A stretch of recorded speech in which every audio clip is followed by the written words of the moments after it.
Good morning. I'd like to call this Finance and Personnel Committee 2020 budget hearing to order. I am Alderwoman Chairwoman Milela A. Cogs. I am joined to my right by Vice Chairwoman Shantia Lewis. To her right, we are joined by Alderman Jose Perez. To his right, we are joined by Dana Delaney of the Legislative Reference Bureau. To my left, we are joined by Staff Assistant Chris Lee. To his left, we are joined by Alderman Russell Stamper. To his left, we are joined by Alderman Michael Murphy. To his left, we are joined by Comptroller Martin Matson. And across from us, we have Dennis Yacarino, the Budget Director. So we are here for the deliberations of the proposed 2020 budget. This is our first hearing. So I just wanted to say a couple of words before we got into the agenda. Throughout our deliberations over the next several weeks, there will likely be spirited debates over the proposed distribution of the people's dollars. Much reference will likely be made about the city of Milwaukee being handicapped by the lack of the state's increase in shared revenue or the need for a sales tax. And we will be reminded to be mindful of current and future pension obligations while maintaining vital services. While all of that is important, there is nothing more important than life itself.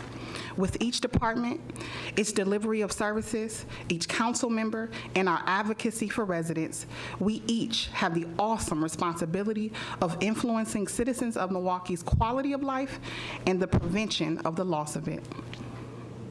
Can you imagine leaving 4 kids behind, losing your life while teaching your son to drive, or watching your 1-month-old being treated for a bullet wound, or being shot and killed while driving down the street with your children and sister in a car? For most of us, these scenarios will be unimaginable, but in Milwaukee, each one is some family's reality or nightmare. Whether it is a case of domestic violence, momentary anger over car accidents, parking spaces, or cigarettes, our lives are worth so much more. One cannot quantify the level of inhumanity we are witnessing in our city right now. Outrage does not begin to describe the emotions that I and so many others feel as we see the daily stories of injury and death told, each with more horrific details than the last.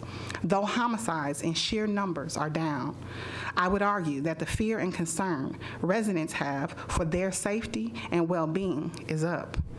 There is no corner of this city that has not been impacted by violence. In an effort to keep us focused on improving the quality of and preventing the loss of residents' lives each day, we deliberate over this city's more than $1.6 billion budget. I want us to be thinking about the 73 lives lost here in Milwaukee this year so far.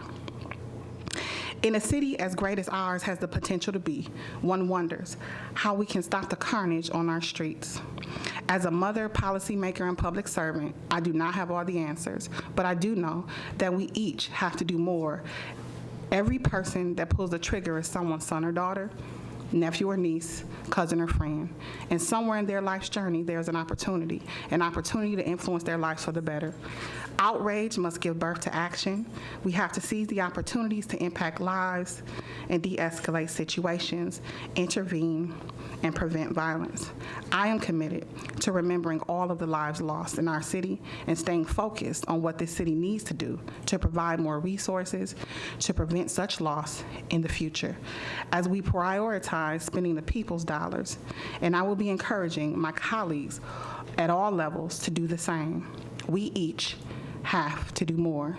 And although money alone cannot solve all of the problems that exist within this city, we do know that how money and resources is distributed can impact people's quality of life and the preservation of life. And I would hope as we deliberate throughout the month of October and into November that we all keep that in mind as we debate these very serious and important issues. Thank you. With that, item number 1. File number 19001, communication from the mayor relating to the proposed 2020 budget. The budget overview given by DOA's budget director is up first.